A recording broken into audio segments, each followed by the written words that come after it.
नमस्कार। जय श्री कृष्ण। तो आज हम बात करेंगे राशि परिवर्तन की। 26 अक्टूबर को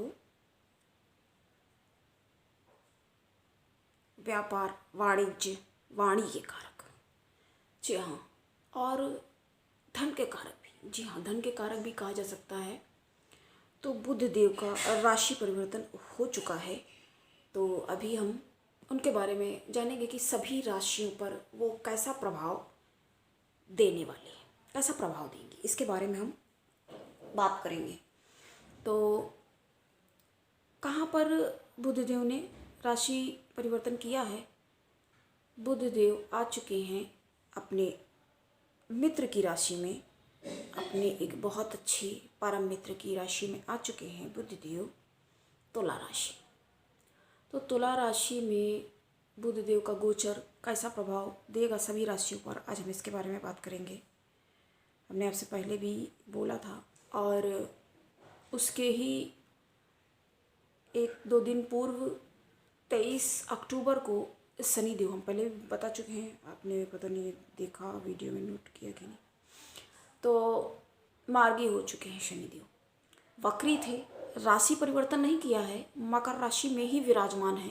क्योंकि हमने आपको बताया है जो भी राशि में शनिदेव रहते हैं तो वो लंबे समय तक सबसे ज़्यादा, क्योंकि धीमी गति से चलने वाले ग्रह होने के कारण लंबे समय तक ये एक राशि में विराजमान रहते हैं। तो जब एक ही राशि में विराजमान रहते हैं तो अभी ये हैं तो अपनी राशि में ही, अपनी स्वयं की राशि, जी हाँ, उनकी मकर राशि उनकी स्वयं की राशि है, अभी वो उसी में है, लेकिन अब वो मार्गी हो चुके हैं। और कैसा प्रभाव देंगे सभी राशियों को, इसके बारे में हम बात करेंगे।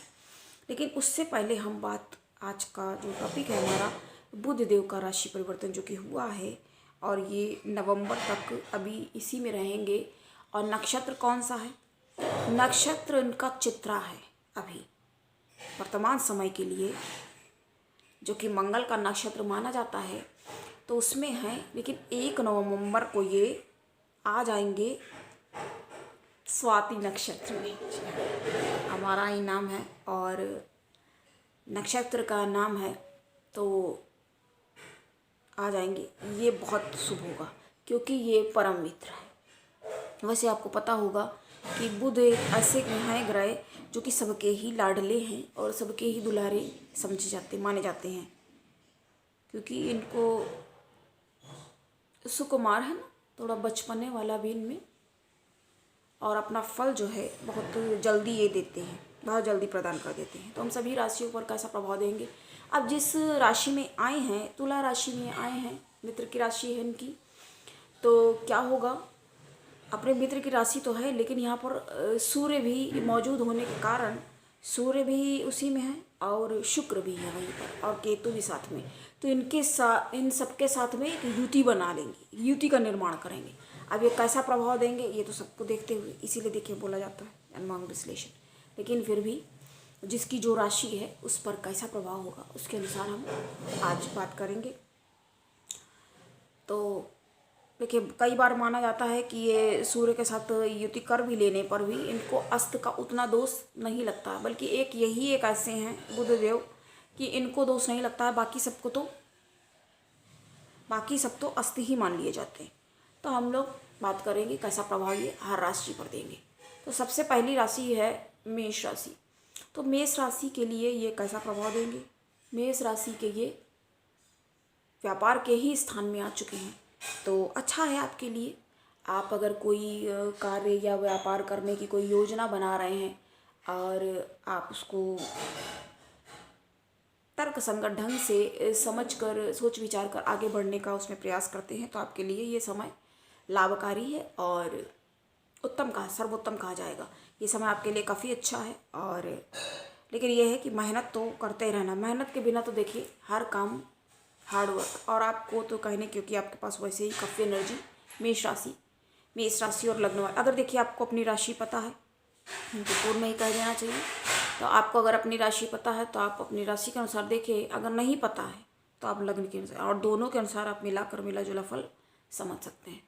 तो अच्छा होगा कुल मिलाकर। इसके बाद हम वृषभ की बात करेंगे।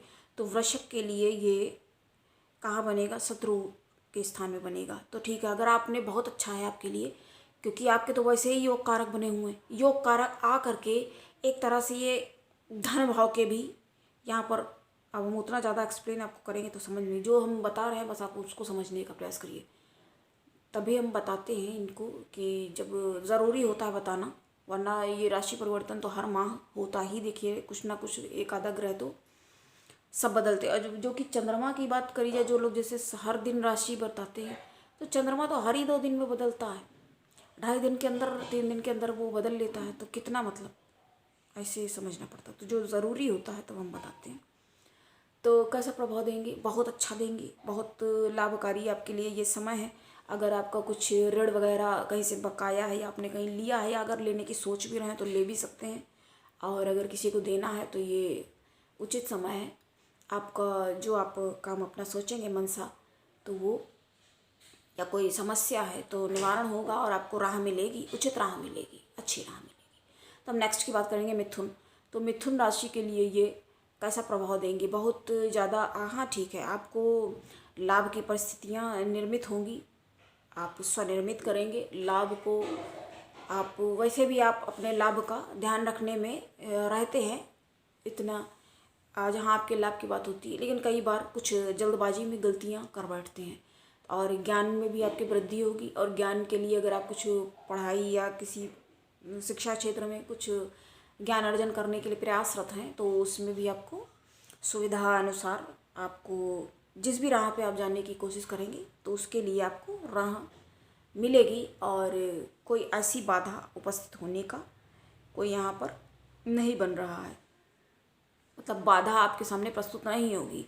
और छोटी मोटी बातें, परेशानियाँ दिनचर्या में अगर आती हैं तो उनको आप ध्यान रख सकते हैं। हम लास्ट में उपाय भी बता देंगे सभी राशियों के लिए। अब हम कर्क की बात करेंगे। नेक्स्ट राशि है कर्क। तो कर्क राशि और लग्न वालों के लिए कैसा प्रभाव देंगे। देखिए आपके ये कहाँ बन जाएंगे, सुख स्थान में। अब देखिए ये स्थान एक ऐसा है, भूमि भवन वाहन का ये स्थान है। तो इस स्थान में चाहे भाई शुभ ग्रह हो चाहे अशुभ ग्रह हो, हमने आपको पहले बताया, पता नहीं आपने वो वीडियोस देखे कि नहीं देखे, इसलिए हम बोलते हैं आप हमारे पिछले वीडियोस भी जा कर के देख सकते हैं।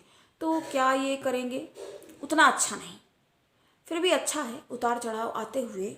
और लेकिन कोई भी ग्रह, देखिए यहाँ पर ये एक ऐसा स्थान होता है कि यहाँ पर कोई भी ग्रह उतना अच्छा रिजल्ट नहीं प्रस्तुत कर पाते, तो उसके अनुसार आपको समझना होगा। और आपको मेहनत थोड़ी सी औरों के मुकाबले, जो हमने पूर्व में बताई हैं उनके मुकाबले, थोड़ा सा मेहनत आपको ज़्यादा करना होगा।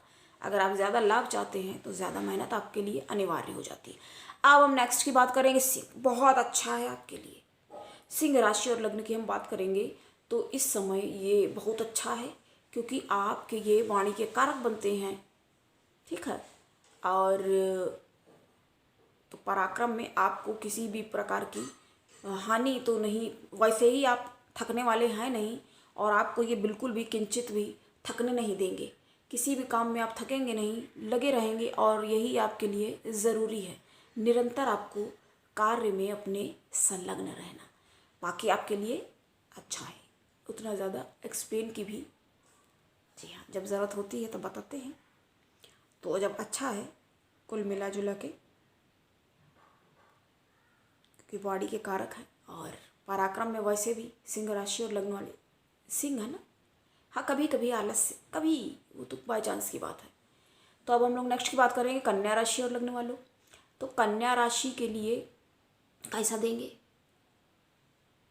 धन वृद्धि। जी हाँ, धन वृद्धि के योग बन रहे हैं, और वाणी पे आपके रहेगा नियंत्रण, वैसे रहता है लेकिन बहुत ज़रूरी है अभी।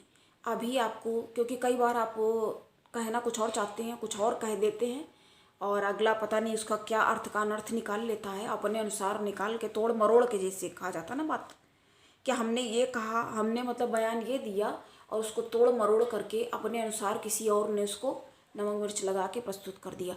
तो आपको थोड़ा सा ध्यान रखने की ज़रूरत है, अगर आप किसी वैसी पोस्ट पे हैं, अच्छी पोस्ट पे, क्योंकि आपको अपने उसके अनुसार ही बोलना होता है। क्योंकि कुछ भी कह के, देखिए वैसे लोगों को क्या समझेगा आदमी जो कुछ भी कह दे, जिसकी मतलब बात में कहा जाता वजन ना हो। तो इसका आपको ध्यान रखने की ज़रूरत है। और मंत्र है, बीच में हमने मध्य में बता दिया ये, ओम बुम बुधाय नमः। और एक मंत्र बताते, ओम ब्रांग ब्रींग ब्रोम स बुधाय नमः। ये हम पहले भी बता चुके हैं, मंत्र वाले में है। और अगर आपको नहीं अभी समझ में आता है तो आप हमारा प्लेलिस्ट में सभी मंत्रों के बारे में हमने बता रखा है, तो आप उसमें जा कर के आराम से देख सकते हैं और फिर से इसको सुन सकते हैं। अगर आप कर पाएँ तो ठीक है। आप इसका एक माला रुद्राक्ष की माला से कर लें, या आप स्फटिक की माला से भी इसको कर सकते हैं। जी हाँ, स्फटिक की माला सर्वोत्तम रहेगी, उससे भी आप कर सकते हैं। तो आप जो 6 राशियों तक की हमने बात की, सभी लोगों के लिए ये उपाय है, बल्कि आगे की भी सभी के लिए ये उपाय है। कम से कम बुधवार के दिन अगर आप एक माला करते हैं तो ये अति उत्तम और लाभकारी सिद्ध होगा। जी, हम आगे बढ़ेंगे, तुला राशि की बात करेंगे। तो आपकी ही राशि में बैठे हुए हैं तुला राशि और लग्न वाले, तो क्या होगा, छोटी मोटी समस्याएं। एक तो आपकी भाषा वाणी वैसी है, क्योंकि मंगल वैसे ही गर्मी, तो बहुत ज़्यादा गर्मी कैसे सही हो सकती है, तो ध्यान रखने की आवश्यकता है। और धनहानि भी करा सकते हैं, क्योंकि अगर आप कोई भी काम को अपने आप इसको समझेंगे कि यदि आप कोई सोच विचार कर कार्य नहीं कर रहे हैं तो क्या होगा, धनहानि की परिस्थितियों का निर्माण। और आजकल पैसा तो वैसे भी देखिए, बहुत सारे लोग देखिए आता तो है, रुकता नहीं, ऐसी शिकायत बहुत सारे लोग करते रहते हैं। तो उससे ध्यान रखने की आवश्यकता है, बचने की आवश्यकता है। लेकिन करेंगे तो कहने का क्या मतलब है, तुला राशि लगने वाले करते तो वही हैं, उनको लगता है, सोचते हैं ऐसा, सिर्फ आपको ऐसा लगता है क्या उचित है क्या उचित। तो हम आगे बढ़ेंगे, हम बात करेंगे वृश्चिक राशि। तो वृश्चिक राशि वालों के लिए कैसा होगा ये, व्याधिक्य रहेगा, व्यय की अधिकता रहेगी। और बाकी अगर आप कहीं विदेश जाना चाहते हैं, नहीं जा पाए या नहीं समय निकल पाया, जो भी हुआ, तो आपको जाने का मार्ग प्रदर्शित होगा, जा सकते हैं, खर्च होगा। और व्यय भी तो ज़रूरी है, कहीं जाना है तो बिना व्यय किए धन का भी व्यय होगा और समय का भी व्यय होगा। लेकिन वाणी का व्यय से आपको थोड़ा बचने की, लेकिन होगा ज़रूर वो भी। व्याधिक्य का मतलब क्या हुआ, इसका मतलब ये हुआ कि व्यय की अधिकता ही रहेगी। तो ध्यान रखिए अपना, और जो हमने भी मंत्र बताया है आपको, आगे और उपाय बता देंगे, तो वो आप करिए। अब हम नेक्स्ट की तरफ आगे बढ़ेंगे, धनु राशि और लग्न वाले, आपके लिए अच्छा समय है ये। और आपके आय, जी हाँ, आय में विराजमान है, और ये कारक भी धन के होते हैं, और अच्छा समय है कुल मिलाकर ये। और लाभ आपको कभी कभी आएगा, लाभ रुक कर आ सकता है, ये हो सकती है स्थिति, और आएगा तो आता ही जाएगा और लाभ आता ही जाएगा।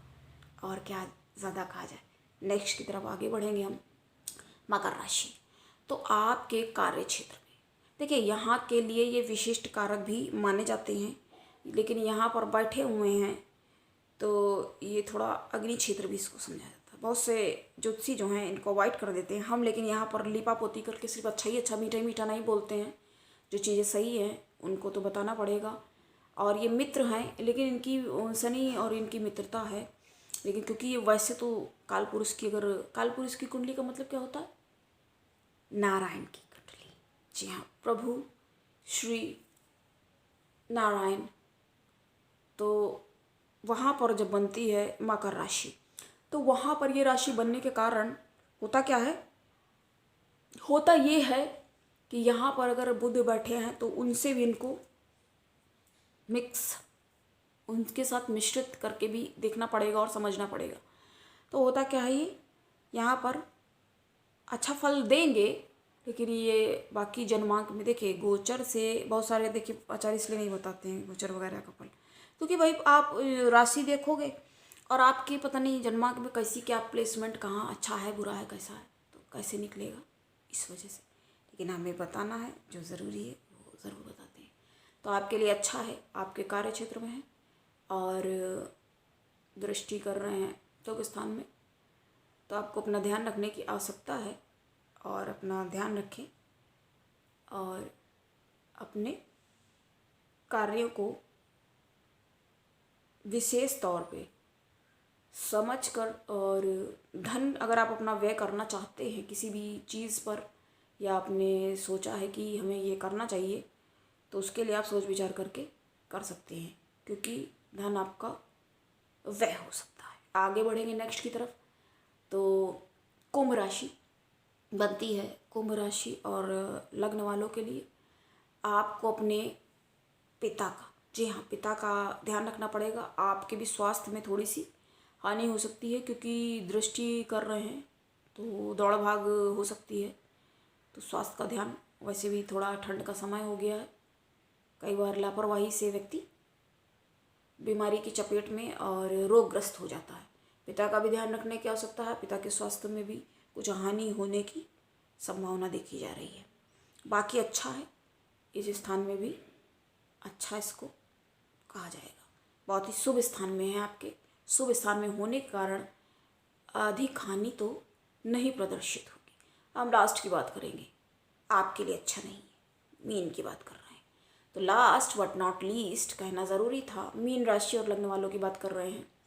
तो और एक बात यहाँ पर कहना अनिवार्य होगा कि अभी कुंभ राशि की 7.5 भी चल रही है। तो 7.5 भी चल रही है, लेकिन अभी शनि के बारे में जब हम बताएंगे तब हम उसको एक्सप्लेन करेंगे। हम देखिए ऐसे नहीं है एस्ट्रोलॉजिस्ट के यहाँ पर एस्ट्रोलॉजर स्वाति डराती रहें कि शनि की 7.5 चले, ये वो और फलाना ढिकाना। जो ज़रूरी है बता दिया जाता है, और जो कहा जाता है ना, कर्मों का भोग है, जो कर्म तो भुगतना ही पड़ते हैं।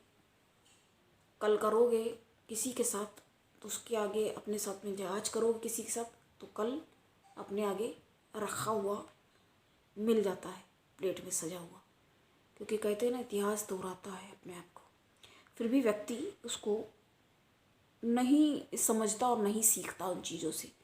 अगर चाहे सीखना तो कितना कुछ आराम से, सरलता से पाया जा सकता है। प्रदान करते ही ईश्वर तो प्रदान करने के लिए ही तो हम मीन की बात कर रहे थे। सेंटेंस कंप्लीट करते हैं। ईश्वर तो प्रदान करने के लिए ही हैं, उपस्थित हैं, लेकिन नियम क्या है ईश्वर का? स्वयं अपनी मदद अपने आप नहीं जो करता, तो ईश्वर भी उसकी मदद नहीं करता। खुद ही को कर बुलंद इतना, खुदा बंदे से खुद पूछे बता तेरी रज़ा क्या है। तो खुद को ही बुलंद रखना और अपने आप को स्ट्रॉन्ग रखना, अपने आप को भी देखिए पुश करते रहना ज़रूरी होता है। अगर आप ऐसे करके डल हो करके बैठ गए तो कोई और नहीं आ जाए। कोई भी हो, चाहे माँ बाप हो, भाई बहन, कोई भी, ताना मारने में कोई कसर कोई भी नहीं रखता, कोई नहीं रखता है। और उनको लगता है जो भी कर रहे सही कर रहे हैं, क्यों हम कसर रखें। तो इन बातों में और ना पढ़ते हुए आगे बढ़ते। तो मीन राशि की बात करें, आपके लिए अच्छा नहीं है। स्वास्थ्य में आपको गिरावट देखने को मिलेगी और मिल सकती है। तो उससे बेहतर है कि डॉक्टर के पास आप जा करके दवाई लाएं और खर्च करें। कहते हैं ना, काला कोट और सफ़ेद कोट। हाँ, डॉक्टर का सफ़ेद कोट होता है ना, तो बचने का प्रयास करना चाहिए। तो आपको चाहिए कि अपना ध्यान आप स्वयं रखें और अपने स्वास्थ्य का ध्यान रखें। रोग और आपको आशंका है दुर्घटना, चोट चपेट में आने की, चोट चपेट लगने की यहाँ पर स्थिति दिख रही है। और हालांकि धन की स्थिति इतनी खराब नहीं रहेगी, मिला जुला फल कहा जा सकता है। धन आपको प्राप्त होगा क्योंकि दृष्टि सीधी सीधी पड़ रही है। जी हाँ, धन पर, जब धन पर दृष्टि रख रहे हैं और धन के भी कारक ही माने जाते, कारक कहे गए हैं धन के, तो धन प्राप्ति में कोई बाधा नहीं होगी, लेकिन खर्च हो सकता है स्वास्थ्य में। तो उससे बेहतर है कि अपना ध्यान रखें आप। तो हम इनके लिए आपको सरल उपाय ये बताएंगे कि कम से कम बुधवार के दिन हमने जो बताया आपको, और एक उपाय आप कर सकते हैं। आपको पता है कैथे का फल, देखिए अभी दिवाली गई है, दीपावली में कितना आराम से 5 फल चढ़ाए जाते हैं, उसमें अनार, कैथा, ये सब रखा जाता है, और सेब वगैरह जो भी आप रखें बाकी। तो हुआ क्या, इसमें आपको यहाँ से करना क्या है, इसके लिए आपको हम बुध का उपाय आपको बता रहे हैं। आपको एक कैथा लेना है और ये बुधवार के दिन आपको गणेश मंदिर में, अपने आसपास आप देखिए गणेश मंदिर, वहाँ पर जा कर के उसको समर्पित करें और अपनी जिन भी परेशानियों से आप जूझ रहे हैं उन पे आप पूर्ण विराम लगाने के लिए प्रभु गणेश को प्रार्थना करें। हाथ जोड़कर नतमस्तक होकर आपको प्रार्थना करनी है और अपनी पूरी बात बोलना नहीं है, आपको मन ही मन से आपको ऐसा समझना है कि भगवान ईश्वर आपकी बातें सुन रहे हैं, ऐसा आपको फील करना है। तो या फील करने के साथ आप ये बोलेंगे और आपको मोदक का भोग लगाना है। कितने मोदक आपको रखने हैं? 5 रख सकते हैं, नहीं 5 हो रहा तो 4 रख सकते हैं। और क्या कर सकते हैं, 4 भी आपसे नहीं हो पा रहा तो आप 2 मोदक कम से कम, इससे कम में नहीं हो पाएगा। फिर उपाय है ना, तो इतना आपको करना पड़ेगा। ये आप केवल आप बुधवार के दिन अगर कर लें और इतना आप करें। और इस माह की गणेश चतुर्थी मतलब जो आगे आने वाली है, लोगों को समझने में थोड़ा, क्योंकि अश्विन मास, कार्तिक मास, इन सब में वो हो जाते हैं, तो आपको इतना करना है। और बुधवार के दिन फिर से हम मंत्र बता देते, ओम बुंग बुधाय नमः, ओम ब्रांग ब्री ब्रो सा बुधाय नमः। इतना मंत्र आपको जाप करना है। आप 21 बार कर सकते हैं। अगर आप रोज़ कर सकते हैं, आप 11 बार भी कर लें, पर्याप्त। उतना ही आप करें जितना हो सके। ये नहीं है कि आप 1 घंटे 2 घंटे। तो आज के लिए इतना ही। आज हमने आपको सभी राशियों पर कैसा प्रभाव हमारे बुध देव देंगे तो उसके बारे में हमने बताया आपको। और एक बात आपको बताएंगे, गणेश हैं वो ही तो कृष्ण हैं, ऐसा कहा जाता है। कृष्ण ही गणेश हैं, उनका ही एक रूप है। तो अपनी बात हम यहीं पे निवाणी को विराम देंगे और मिलते हैं अगली परिचर्चा में। तब तक नमस्कार, जय श्री कृष्ण।